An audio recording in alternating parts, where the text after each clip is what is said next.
صدق أو لا تصدق، الهبيد بيهاجم محمود عبد المنعم كهربا وهو في عز تألقه. يمكن اليومين ثلاثة اللي فاتوا فوجئنا بالهبيد في تصريحات مع الكابتن محمد فاروق بيهاجم فيها محمود عبد المنعم كهربا بقوة.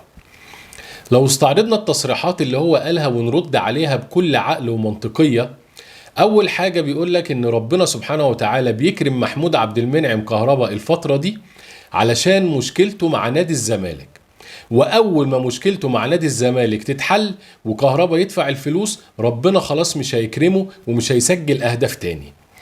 يعني هل بالمنطق والعقل ان احنا نوصل ان احنا بنتدخل في شؤون وتدابير ربنا؟ هل احنا خلاص اطلعنا على الغيب خلاص؟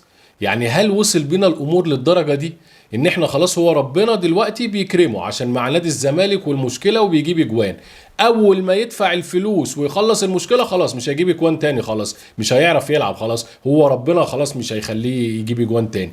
طب ايه المنطق يا جماعة وايه الكلام ده؟ يعني ده كلام ينفع كده يطلع في اعلام او الناس تسمعه؟ يعني حاجة تخص ربنا، حاجة تدابير ربنا، دي شؤون ربنا مش بتاعت بني ادم. الحاجة التانية اللي بيقولها لك ان محمود عبد المنعم كهربا بيسجل اجوان وبيعمل وبيسوي علشان خاطر امه بتدعي له. طب ما احنا كلنا امنا بتدعي لنا، ما انا امي بتدعي لي وانت امك بتدعي لك وكلنا امنا بتدعي لنا، ايه العلاقة يعني؟ ليه عايز افطس وليه عايز اوقع وليه مش عايز ادي يعني حد بيجتهد ومتألق الفترة دي ادي له حقه؟ ما احنا عارفين يا عم دعوات الام وكلنا امهاتنا بتدعي لنا، يعني ندي الناس اللي بتجتهد او بتعمل حاجة كويسة او بتتألق الفترة دي لازم نديها حقها، هو ده كده حق ربنا لو احنا بنتكلم بما يرضي الله. تالت سبب بيقولك عليه ان هو لا مش مجتهد، يعني كهربا بالمستوى اللي فيه دوت والاهداف اللي بيحرزها والاسيستات اللي بيعملها وانضم لمنتخب مصر كل ده ما بيجتهدش، قالك لا مش مجتهد، ده الكرة بتجيله كده بيحطها جون على طول. امال مين اللي بيجتهد؟ يقولك اللي بيجتهد اللاعب اللي هو لازم يمسك الكرة ويرقص واحد واثنين وثلاثة. يعني معنى كده حارس المرمى اللي بيقعد يشيل اهداف ويصد ده ما بيجتهدش؟ المدافع اللي بيدافع عن مرماه او بيقطع كور ده ما بيجتهدش؟ لاعب وسط الملعب او المهاجم اللي بيسجل اهداف الناس دي ما بتجتهدش؟ اللاعب عشان يجتهد لازم يمسك الكوره ويقعد يرقص واحد واثنين وثلاثه؟ ايه يا جماعه الكلام اللي بيتقال دوت؟ يعني ايه ده اعلام؟ يعني ده اعلام او المفروض الكلام ده يوصل للناس والناس تصدقه او الناس تقتنع بيه؟ الرسالة الحقيقية عشان توصل للمتلقي او المشاهد اللي قاعد لازم ان الصوت يتوافق مع الصورة. يعني حضرتك خدها قاعدة في حياتك في اي حاجة بتتفرج عليها، لازم الصوت يوازي الصورة. بمعنى ايه؟ بمعنى محمود عبد المنعم كهربا كصورة الفترة دي متألق وبيحرز اهداف ومتوهج وانضم لمنتخب مصر، يبقى لازم الصوت اللي بيتقال او اللي طالع يبقى اشادة باللاعب، يبقى لازم ان انت تشيد باللاعب في الفترة ديت وتثني على الاداء بتاعه، كده الصوت بيتوافق مع الصورة. لكن لما اللاعب يبقى متألق وفي عز تألقه وتيجي تقول اصل اللاعب لا مش كويس مش مجتهد اصل كذا، يبقى هنا في خلل، هنا يبقى في حاجة غلط، والحاجة الغلط عند الراجل اللي هو بيتكلم. نفس الوقت ما ينفعش يكون في لاعب مثلا مستواه ضعيف او مش في احسن حالاته الفتره دي وتطلع تشيد بيه تقول لا ده اللاعب ده كويس جدا ده مجتهد ده المفروض ينضم المنتخب، برضه هنا يبقى فيه خلل. يبقى القاعده اللي حضرتك لازم تكون عارفها كويس علشان تعرف ان اللي قدامك بيتكلم صح ولا غلط، ان الصوت لازم يتوافق مع الصوره. طب حد يسأل هنا ويقول لك هو ليه طيب الهبيد بيقول كده او ليه بيتكلم عليه كده؟ يعني بقى حتة انه عايز يوقع اللاعب او يفطس اللاعب، العرق الزملكاوي ناطر شوية عليه عشان المشكلة اللي مع نادي الزمالك وعشان جمهور الزمالك يرضى عنه ويسقف له ويقول له ان انت كده تمام. لو عايز تتأكد من الامر ده نفس الموضوع مع مروان عطية. يمكن مروان عطية زي ما احنا عارفين كان في صراع بين الاهلي والزمالك وفي الاخر راح الاهلي، ومروان عطية يمكن هو حتى هذه اللحظة هو انجح صفقات النادي الاهلي في الانتقالات الشتوية. يطلع يقول لك لا ده مروان عطية ما بيعرفش يباصي. مروان عطية ايه؟ ما بيعرفش يباصي؟ امال مين اللي بيعرف يباصي؟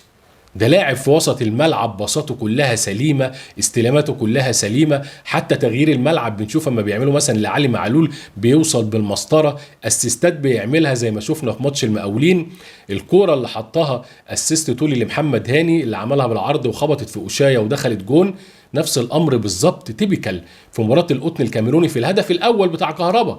برضو الكوره الارضيه الاسيست اللي حطه مجدي قفشه اللي هو عرضها لكهربا وحطها الجون، نفس الكوره.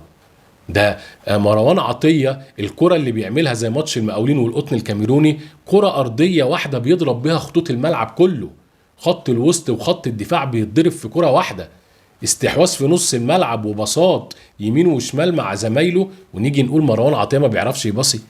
طب ده كلام يعني؟ ده منطق يا جماعه؟ يعني اللي انت بتشوفه بعينيك في الملعب هو ده اللي بيحصل؟